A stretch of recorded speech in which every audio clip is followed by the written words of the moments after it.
প্রিয় দর্শক, আপনাদেরকে আমন্ত্রণ জানাচ্ছি চ্যানেলের বিশেষ আয়োজন ডেডলাইন ৩৬শে জুলাই। এর সঙ্গে আছি আমি নুসরাত জাহান জেরি।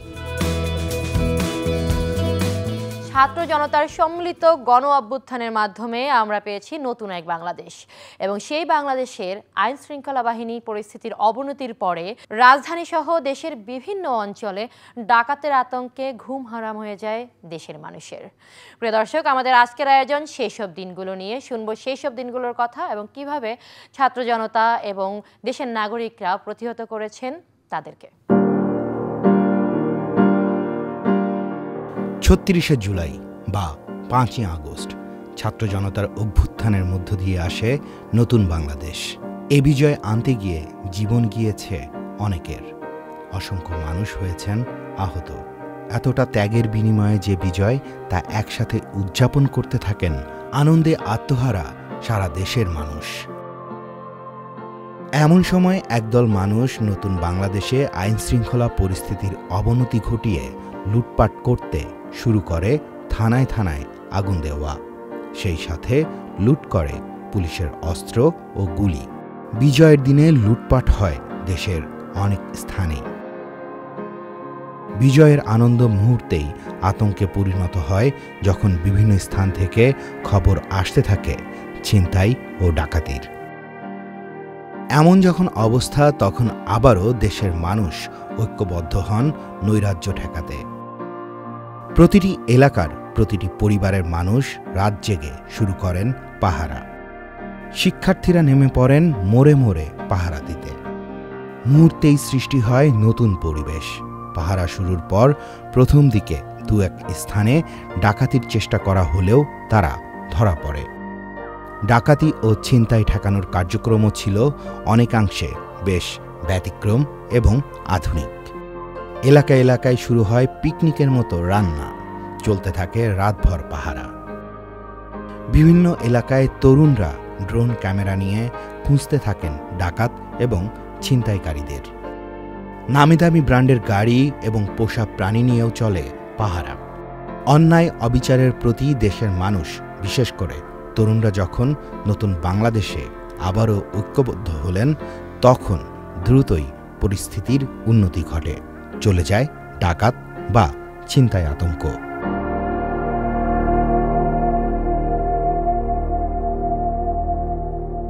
প্রিয় দর্শক, আমাদের স্টুডিওতে এই মুহূর্তে আছেন সাদিক আল আরমান, ইস্ট ওয়েস্ট ইউনিভার্সিটি, এবং আফিয়া জান্নাত অনন্যা, ব্র্যাক ইউনিভার্সিটি।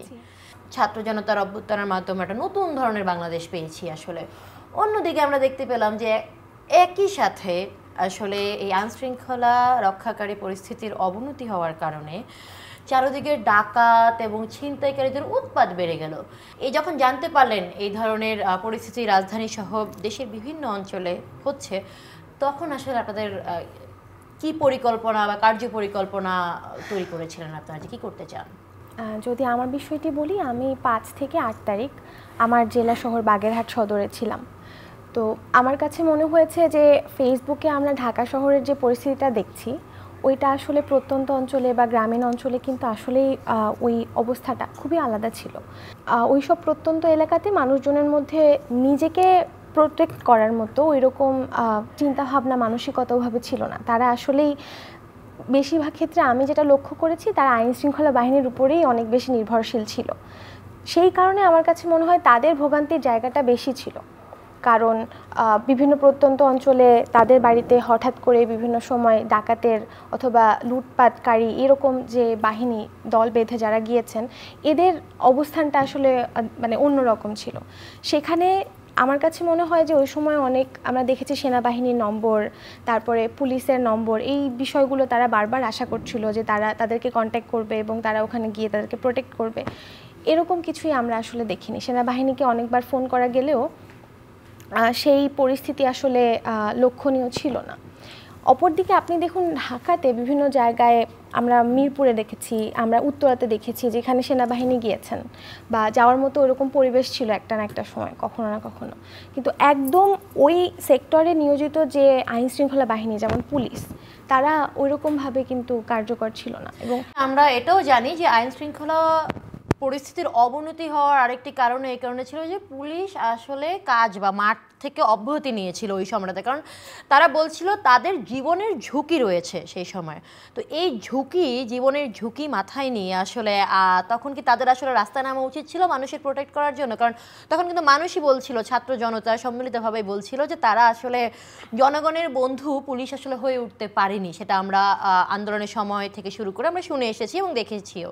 তো সেই ক্ষেত্রে তাহলে কেন হলো যে পুলিশের উপরই ভরসা, এবং কেন মানুষজন আসলে আশা করেছিল যে পুলিশই যাবে তাদেরকে বাঁচাতে? আসলে যদি আমার জায়গা থেকে বলি, ছাত্র হিসেবে আমাদের ওই ধরনের সহযোগিতা করার, একদম রুট লেভেলে সহযোগিতা করার জন্য যে ইকুইপমেন্ট দরকার, এটা কিন্তু আমাদের কাছে ছিল না। আর সত্যি কথা বলতে আমরা এই ধরনের মানসিক প্রস্তুতিও আমাদের মধ্যে ছিল না। একদম ইনিশিয়ালি যে স্টেজের কথা আমি তখন বলছি, আমরা আসলে ডাকাতের জন্য প্রস্তুত ছিলাম না যে এরকমভাবে গণলুটতরাজ হবে বা এরকমভাবে মানে মানুষের জনজীবন যেভাবে বিঘ্নিত হবে, এইরকম যে একটা মানসিক প্রস্তুতি, এটা কিন্তু ছাত্রদের মধ্যে বা জনতার মধ্যে ছিল না। আর আইন শৃঙ্খলা বাহিনীর বিষয়টা যদি আমি একটু বলি, আমার মনে হয় তারা যখন তাদের জায়গা থেকে যখন ওইরকম একটা চাকরিতে তারা যান, আমার কাছে মনে হয় যে সবসময় তারা এটা মাথায় রাখেন তাদের লাইফ রিস্ক হওয়ার সম্ভাবনা আছে। তাহলে এই যে অনন্য যেটি বললো যে আমাদের আসলে মানসিকভাবে প্রস্তুতি ছিল না, আপনাদের তো এক দফা দাবি ছিল, যে একটি দাবি ছিল আপনাদের, সেই দাবির সঙ্গে সঙ্গে কি এটা আপনাদের মাথায় রাখা দরকার ছিল কিনা, যে মানসিকভাবে প্রস্তুত থাকা দরকার ছিল কিনা যে এই ধরনের নাগরিক নিরাপত্তা জনিত যে কোনো কারণ হতে পারে এবং একদল অসাধু লোক আসলে এই সুযোগটি নিতে চাইবে? পৃথিবীতে যখন গণ অভ্যুত্থান কোথাও সংগঠিত হয়, সেই ক্ষেত্রে আইন শৃঙ্খলা ব্যবস্থা ভেঙে পড়ে, এটা স্বাভাবিক একটা বিষয়।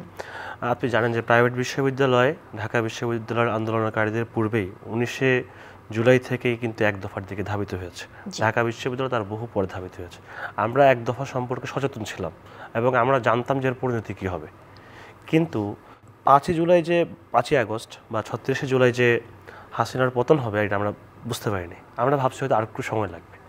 আমরা যদি বুঝতে পারতাম যে এদিনই পড়ে যাবে, সেই ক্ষেত্রে হয়তো আমরা এইগুলো প্রতিরোধ করার জন্য ব্যবস্থা করতে পারতাম। আপনি জানেন যে যখনই গণ অভ্যুত্থান সংগঠিত হয়েছে, বিশেষত আমাদের ইন্ডিয়ান সাবকন্টিনেন্ট, ভারতীয় উপমহাদেশে একটা কালচার হচ্ছে যে একটা সুযোগ সন্ধানী চক্র থাকে। এরা মূলত কোনো রাজনৈতিক দল বা কারো কোনো পার্টি এগুলো কিছুই করে না। এখন ওরা যখন যেদিকে সুবিধা দেখে ওই দিকে চলে যায়। বিশেষ করে আপনি দেখবেন আজকে যদি আবার আরেকটা রেভলিউশন হয়, দেখবেন যে এরাই অন্য নামে গিয়ে আবার লুটপাট শুরু করে দেবে।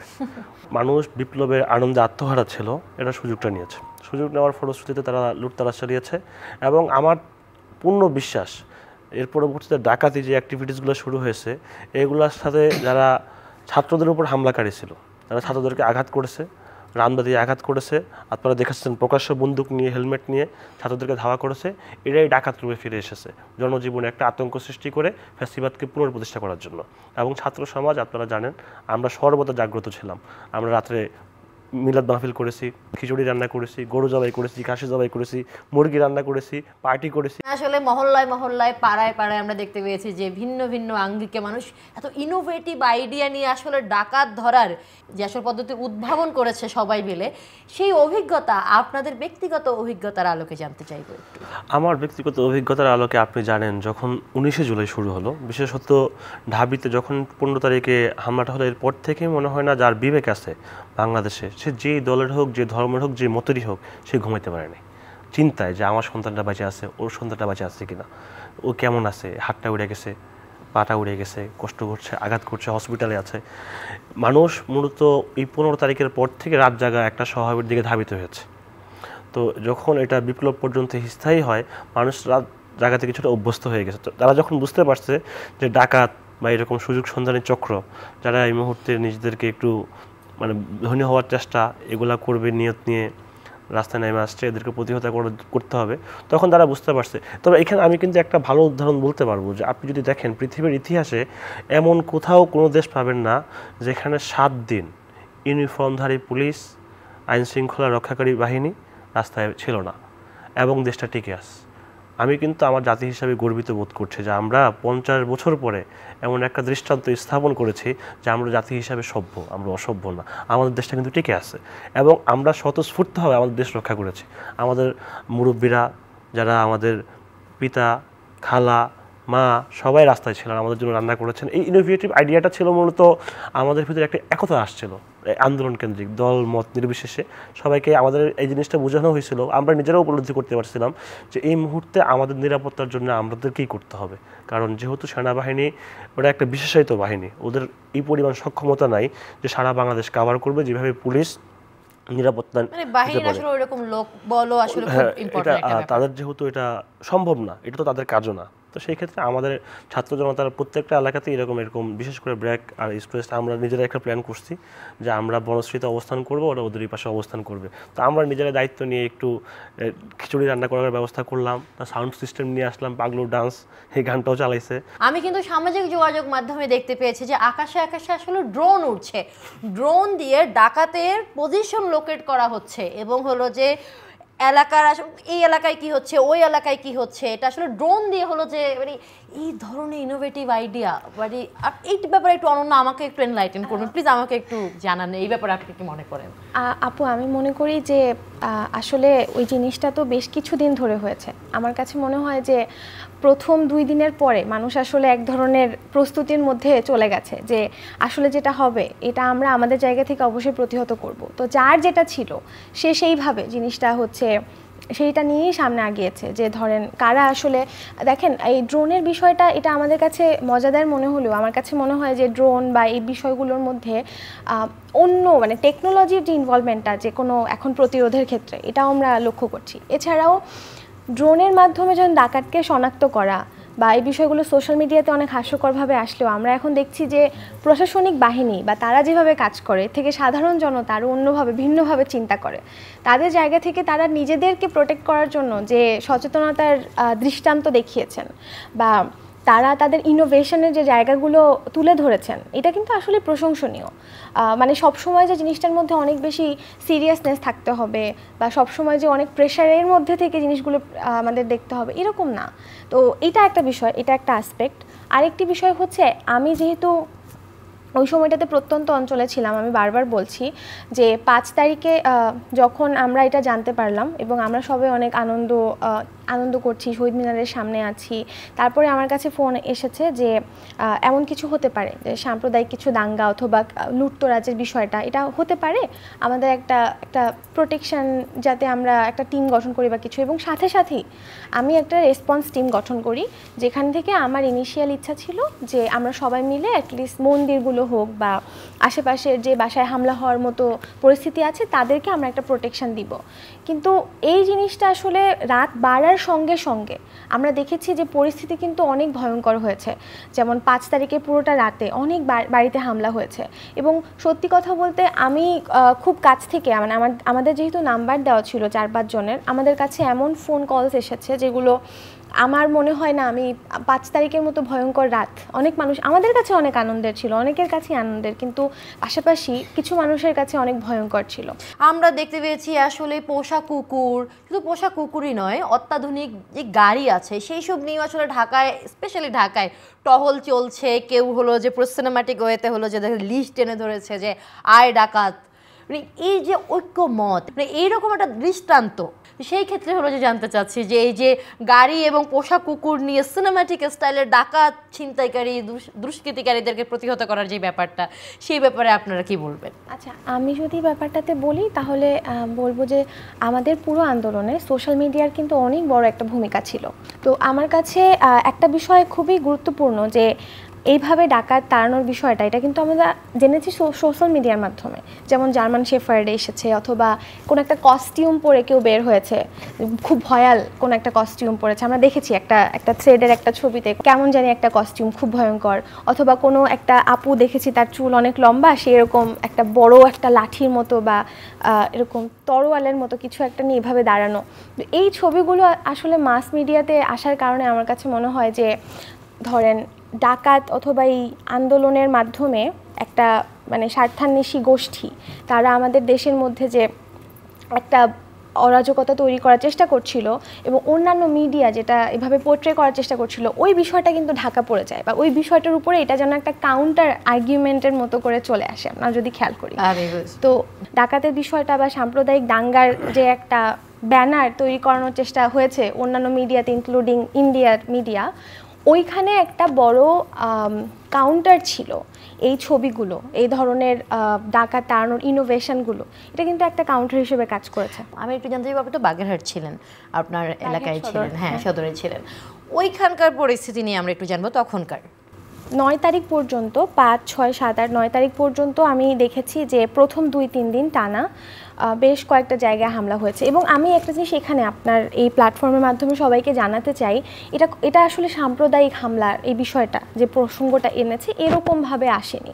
এটা আসলে একটি স্বার্থান্বেষী গোষ্ঠী যারা আসলে এটা দেখাতে চেয়েছে, এবং তাদের 15-16 বছরের ক্ষোভ এটা ওই রাতের মধ্যে তারা কোনো না কোনোভাবে বের করতে চেয়েছে, বা কিভাবে ওখান থেকে তারা, যেমন একটু উদাহরণ দিয়ে যদি বলি, ধরেন 15 বছর আগে তার ঘের হয়তো নিয়ে গেছে আওয়ামী লীগের কোনো নেতা, সে ওইটা আসলে ওইটার প্রতিবাদ স্বরূপ সে ওই দিন রাতে গিয়ে তার ঘের বা তার ঘর বাড়ি তাকে বলেছে আপনি এখান থেকে চলে যান, এখন আপনার বাড়িটা এখানে আমরা থাকা শুরু করব।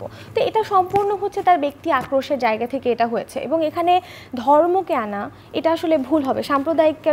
সাম্প্রদায়িকতার প্রসঙ্গ এখানে আসলে আসবে না, কারণ আমার কাছে ওই দিন রাতে 115টা কল এসেছে, এবং তার মধ্যে এখানে যদি আমি বলতে যাই এটা সাম্প্রদায়িক কিনা, আসলে আমার জরিপ অনুসারে এটা কখনোই সাম্প্রদায়িক ছিল না।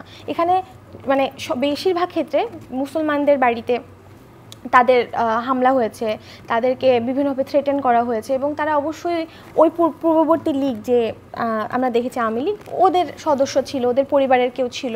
আমি আপনাকে বলতে চাই যে 7 তারিখে, 7, 8, 9 এই 3 দিনে যেটা হয়েছে, যে সমস্ত এলাকাতে মন্দির আছে, যেমন রামকৃষ্ণ মন্দির বা ওইরকম জায়গাগুলোতে, ওখানে আশেপাশে যারা হচ্ছে থাকেন, তারা নিজেরা মিলে সম্মিলিতভাবে ওনাদেরকে আমরাই বলেছি যে এখন আসলে আর হাতে কিছু নেই, আমাদেরকেই রাস্তায় নামতে হবে। তো ওনারা সবাই পরিবারের, ওখানে যতগুলো পরিবার আছে সবাই, তাদের বাবা মা ভাই বোন সবাই মিলে রাস্তায় ছিল। এবং যেটা হয়েছে, সকাল পর্যন্ত যারা আমরা স্টুডেন্টরা যারা হচ্ছে বিশেষ করে এরকম রাস্তায় ছিলাম, সকালে সত্যি সত্যি আমাদের ওখানেও খিচুড়ি রান্না হয়েছে, এবং আমরা ভোরের দিকে খিচুড়ি টিচুড়ি খেয়ে বাড়িতে গিয়ে আমরা ঘুমিয়েছি।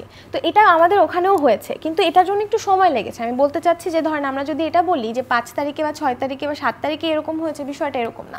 2 দিনের প্রস্তুতির পরে, তারপরে হচ্ছে আমরা একটু স্টেবলভাবে জিনিসটাকে আর কি কিভাবে আমরা প্রতিহত করতে পারি ওই চিন্তা ভাবনাটা করতে পারি। ধাতস্থ হতে হলো একটু সময় নিয়েছেন, তারপরে যখন ধাতস্থ হয়ে গেলেন তখন আসলে রুখেও দিয়েছেন। হ্যাঁ, সবাই গানও করেছে। একটা জিনিস আমরা মিস করছি যে সবাই বসে গানের জ্যামিং করেছে, তারপরে সারা রাত হচ্ছে গান চলছে, বিভিন্ন রকমের ব্যান্ডের গান চলছে, তারপরে মিউজিক হচ্ছে, সবাই হচ্ছে বক্তব্য দিচ্ছে বা মজা করছে। কমিউনিটির মধ্যে যে একটা মানে এলাকা বেস কমিউনিটির মধ্যে যে একটা হৃদ্যতা, এটাও কিন্তু আমরা দেখেছি।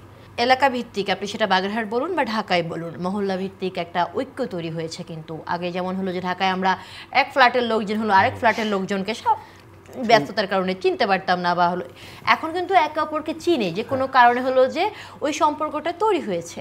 তো এই ঐক্য এবং সম্পর্ককে কাজে লাগিয়ে আমাদের ভবিষ্যতের পরিকল্পনা কি হতে পারে?